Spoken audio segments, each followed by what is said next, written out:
How many times has this happened? Your baby is sleeping peacefully on your shoulder. Their breathing is slow. Their body feels completely relaxed. And for the first time in a while, everything seems calm. You glance at the clock. Maybe it's late. Maybe you've already walked around the room more times than you can count. Your arms are tired. Your back aches. And all you want is to sit down for a few minutes. So you slowly move toward the nearest chair. Carefully, as gently as possible, as if one wrong move could ruin everything. Then you sit down. 1 second, 2 seconds, 3 seconds, and your baby begins to stir. Their face tightens. The crying starts. You stand up. They settle. You sit down again. They cry again. If you've ever lived through this, you've probably asked yourself the same question. Why? Why was everything fine until I sat down? Is my baby too used to being held? Am I creating a bad habit? Am I doing something wrong? The interesting thing is, parents all over the world tell the exact same story. The same sleepless nights. The same endless pacing. The same baby who seems perfectly content, as long as someone keeps moving. But what if the reason your baby cries has nothing to do with the chair? What if they don't mind you resting at all? And what if they aren't trying to make life harder for you? Then what is really happening? Why does a baby sleeping peacefully on your shoulder notice almost instantly when the movement stops? And why do those tired footsteps matter so much more than they seem? If you've ever spent the middle of the night walking circles around your house just to help your baby sleep a little longer, stay with me until the end. Because today, you may see those exhausting walks in a completely different way. There is one detail many parents never notice. Sometimes, your baby is still in your arms, still resting their cheek against your shoulder, still hearing your familiar voice. Yet the moment you sit down, they become uncomfortable, if all they wanted was to be held. Why would that happen? Try looking at it from your baby's perspective. Your baby doesn't understand that you're tired. They don't understand that you need a break. And they certainly don't understand that sitting down feels like a very small change. To an adult, you simply moved from standing to sitting. But to a baby, something important just changed. A moment ago, they could feel your steady footsteps, the gentle swaying, the familiar rhythm of the person carrying them. Then suddenly, it was gone. That change may feel tiny to you, but to a young nervous system, it can feel much bigger. Perhaps that is why so many babies begin stirring the moment an adult sits down. Not because they hate the chair, not because they want to make things difficult, but because something they had come to expect suddenly changed. What helps a baby settle isn't only being held. It is also the feeling that comes with being carried, the steady rhythm, the gentle motion, the sense that everything is continuing exactly as before. And this is where the story becomes even more interesting. Why do simple footsteps, or gentle movement, have such a powerful effect on a baby? To understand that, we need to go back to a time before your baby was even born. For months before birth, your baby's world was never truly still. Every step their mother took, every shift in position, every movement throughout the day, created some of the first sensations they ever experienced. Perhaps that is one reason many babies feel calmer when they are carried after birth. Not because they enjoy making adults walk around the room, but because their body recognizes something familiar. There is a scene many parents know well. A baby is crying.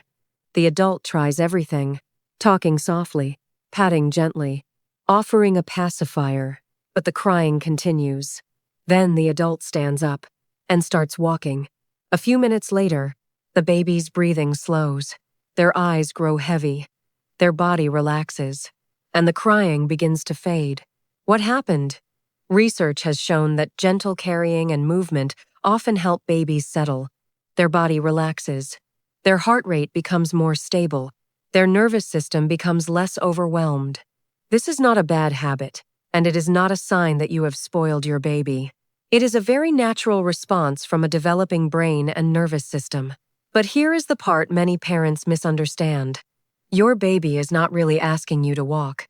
They are not demanding that you stay on your feet for hours. What they are searching for is the familiar feeling those movements create. Adults have things like this too. A favorite blanket, a familiar side of the bed, a certain song that helps them relax.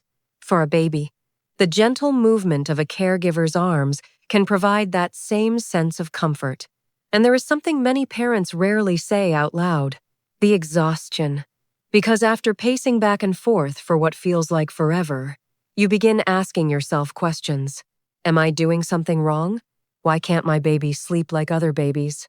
If you've ever had those thoughts, the next part may be exactly what you need to hear. Because perhaps all this time, you've misunderstood what your baby has been trying to tell you. Because perhaps all this time, you've misunderstood what your baby has been trying to tell you. There are ordinary afternoons like this. You're carrying your baby around the house, walking slowly, talking softly, maybe stopping for a moment to look out the window. Your baby rests quietly against your shoulder, one tiny hand holding onto your shirt, occasionally shifting, then relaxing again. Everything feels peaceful until you decide to sit down. A few seconds later, your baby becomes restless, squirming, whimpering, then crying. Many parents look at that moment and think, my baby wants me to keep walking. But maybe that isn't what your baby is saying at all. Maybe what they're really saying is, the feeling I was relying on just disappeared. For a baby, being close to a caregiver is not just an idea, it's an experience. The warmth of your body, the sound of your voice, the gentle rhythm of movement. Together, those things tell a baby's nervous system everything is okay. And when those signals suddenly change, your baby responds in the only way they know how, by crying. Not to control you, not to make life difficult, but to find the feeling that just disappeared. Perhaps that is the part many parents find hardest. You've already done so much. You've carried your baby, comforted them, stayed awake when you wanted to sleep, and still, the crying comes, and questions start appearing. Why am I still not enough? What else does my baby need? But maybe this is not the moment your baby is pushing you away.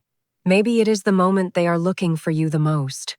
Your baby is not saying, don't sit down, and they are not saying, keep walking forever. Perhaps what they are really saying is, I still need this familiar feeling. I still need to know you're here.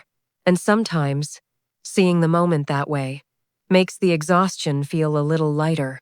Because instead of seeing a baby making life harder, you begin seeing a baby trying to find comfort in the only way they know. One day, your baby will no longer need you to walk circles around the room. One day, they will fall asleep without being carried. One day, they will run toward the world on their own. But today, those tired footsteps still matter. Not because your child needs to be carried forever, but because right now, those moments are teaching them something important. I am not alone. Someone is here with me. When things feel overwhelming, someone will help me through it. Children do not learn lessons like these from words. They learn them from experiences, from ordinary moments repeated again and again. The late nights, the sore arms, the endless pacing, the moments when you wonder if you're doing enough. What feels small to you may feel enormous to your baby. Because every time they reach for comfort and find it, their world becomes a little more predictable, a little more secure, a little easier to trust. And slowly, those experiences become part of who they are. Maybe your baby doesn't hate it when you sit down. Maybe they simply aren't old enough yet to understand that, even when the movement stops, you are still there. And perhaps that is what they have been searching for all along. Not your footsteps. Not the walking, but the feeling behind them, the feeling of being held, being close, being connected to the person they trust most. One day, you won't have to walk around the room in the middle of the night anymore. But when you look back, the thing you remember most may not be the exhaustion. It may be the baby who could only sleep peacefully when they were close to you. The baby who reached for comfort and found it in your arms. If this video helped you see those late-night walks a little differently, tell me in the comments. Does your baby sleep better when they're carried while you walk? I'd love to hear your story, and if you know another tired parent who needs this reminder, share this video with them. Because sometimes, understanding one small behavior can replace frustration with compassion. And if you'd like to understand more of the hidden emotional world of babies and young children, don't forget to subscribe, because children are communicating with us every day, sometimes through tears, sometimes through a hug, and sometimes through two tiny arms reaching up to be held.